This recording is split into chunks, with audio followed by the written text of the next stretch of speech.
Hi friends, నేనైతే ఈరోజు ఉండ్రాళ్ళ పాయసం చేస్తున్నాను. నా స్టైల్లో నేను ఎలా చేయిస్తానో చూపిస్తాను. గోధుమ పిండి అయితే కలిపి ఇలా ముద్దగా చేసి పెట్టుకున్నాను. ఇలా కొంచెం పిండి అయితే తీసుకొని చేతికి కొంచెం ఇలా ఆయిల్ రాసుకొని నా స్టైల్లో నేను ఎలా చేస్తున్నానో చూపిస్తున్నాను. మీ స్టైల్లో మీరు ఎలా చేస్తారో కామెంట్ అయితే చేయండి. ఇలా సన్నంగా తాల్చుకుంటా చేయితోనే. ఆల్రెడీ కొన్ని చేసుకొని పెట్టుకున్నా.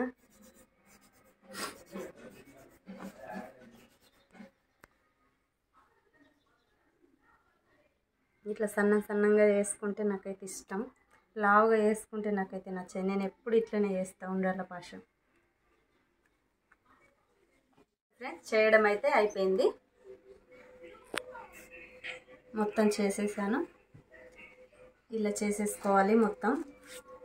ఒక 2 గంటలు 3 గంటల పాటు మీకు టైం ఉంటే ఎక్కువసేపు కూడా ఆరబెట్టుకోండి. ఫ్యాన్ గాలికి మంచిగా ఆరిపోతాయి. నేనైతే ఒక 2 గంటలు అయితే ఆరబెట్టుకుంటాను. 2 గంటలు ఆరబెట్టాను కదా, ఆరిపోయాయి. ఇక ఆరిన తర్వాత పాయసం అయితే వండుకుంటున్నాను. కావాల్సిన పదార్థాలన్నీ చూపిస్తాను. చక్కెర, నెయ్యి, పాలు, కుడక పొడి, 5 యాలక్కాయలు. వండడం అయితే స్టార్ట్ చేస్తున్నా. స్టవ్ అయితే వెలిగించేస్తున్నా. పాలు పోస్తున్నా.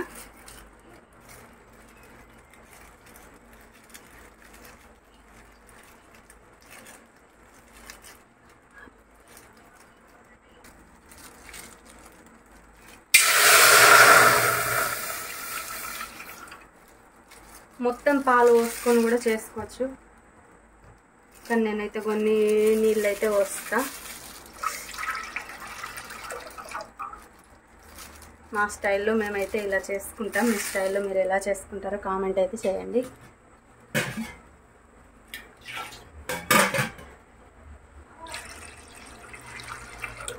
మాకు సరిపడా నేను నీళ్ళు అయితే పోసుకుంటా.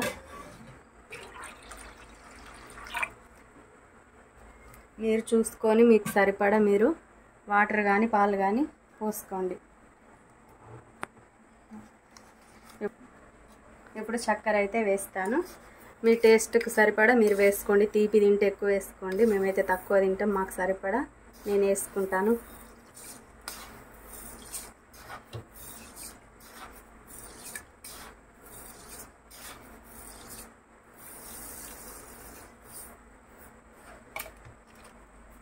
ఇప్పుడైతే నెయ్యి వేస్తున్నాను.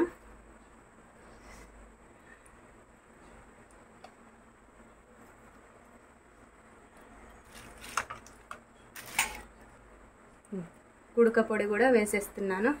కొంచెం ఉడుకుతుంది పాలు మరిగేటప్పుడు. లవంగాలు అయితే కొంచెం దంచుకుంటాను.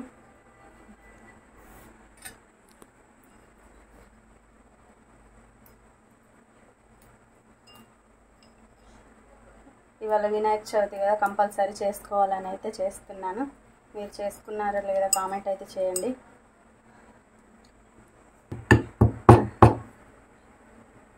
చేయి చూసి అయితే ఏమైందని అయితే అనుకోకండి. మొన్న బోండాలు వేసేటప్పుడు బోండా మొత్తం పగిలిపోయి చేయి అంతా ఆయిల్ పడ్డది. అందులో ఏం మిస్టేక్ అయిందో పిండిలో మాత్రం తెలియదు, కానీ మొత్తం నూనె మొత్తం చిల్లింది. బోండాలన్నీ ఫటాఫట్ అని వేలిపోయినాయి. నాలాగైతే మీరు చేయకండి, చూసుకోండి. వంట చేసేటప్పుడు కొంచెం జాగ్రత్తగా ఉండండి. ఇప్పుడు ఇదైతే దంచుకొని అందులో వేసుకుంటాను. ఇట్లనే దంచితే ఈ విధంగా కొంచెం చక్కెర వేసుకొని అందులో దంచండి. సన్నగా అయిపోతాయి. ఇవి ఇత్తులు లేకుండా యాలక్కాయలు మంచిగా సన్నగా అయిపోతాయి.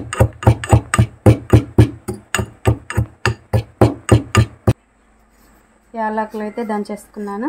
చక్కెర వేసి దంచితే ఇలా అవుతుంది. ఉట్టిగా దంచితే మాత్రం అసలే దంగది, మెత్తగా కాదు. ఇప్పుడైతే వేసేసుకుంటున్నా. పాలు మరిగేటప్పుడు వేసుకోవాలి.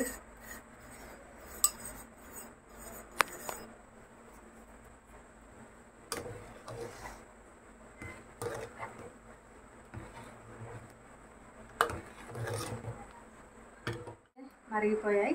ఇప్పుడు సేమ్యాలు అందులో వేసుకుందాం. ఉండ్రాళ్ళు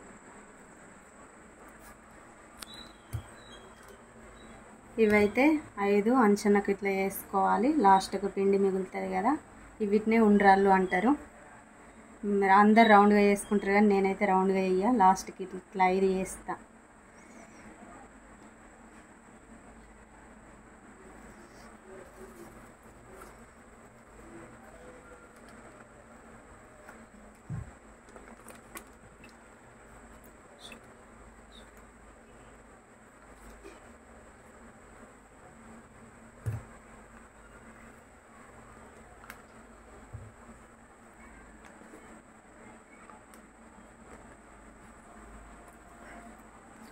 నూడిల్స్లా ఉన్నాయి కదా,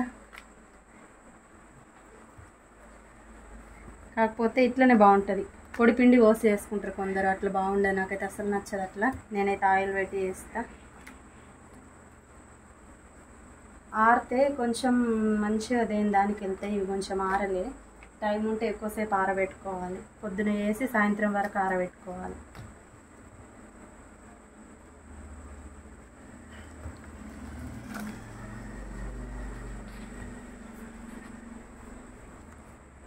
ఎక్కువ మాత్రం చెంచా పెట్టి ఎక్కువ కలపద్దు, అవి విరిగిపోతాయి.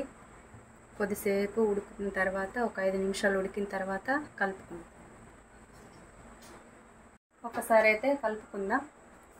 వెంటనే మాత్రం కలపద్దు, విరిగిపోతాయి. ఉడకలేదు ఇంకా, కాసేపు ఇంకో 5 నిమిషాలు ఉడకనిద్దాం. ఇట్లనే ఇట్లా చూస్తే తెలుస్తాయి ఉడికిందా లేదా అని.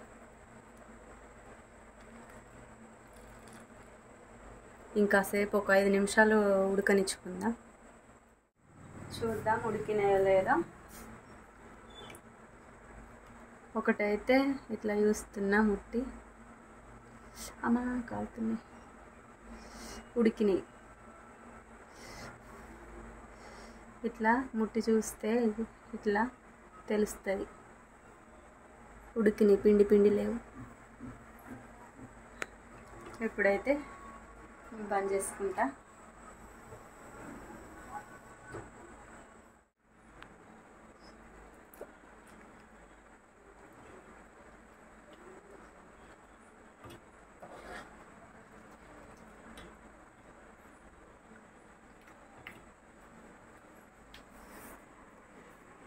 ఇది ఉండ్రాళ్ళ పాశం. ఇప్పుడు తిని ఎలా ఉందో చెప్తాను.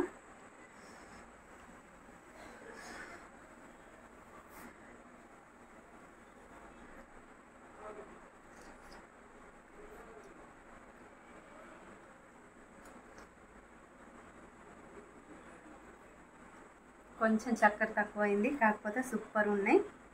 మీరు ట్రై చేయండి. టేస్ట్ ఎలా వచ్చిందో కామెంట్ అయితే చేయండి. ఇది ఈరోజు వీడియో ఫ్రెండ్స్.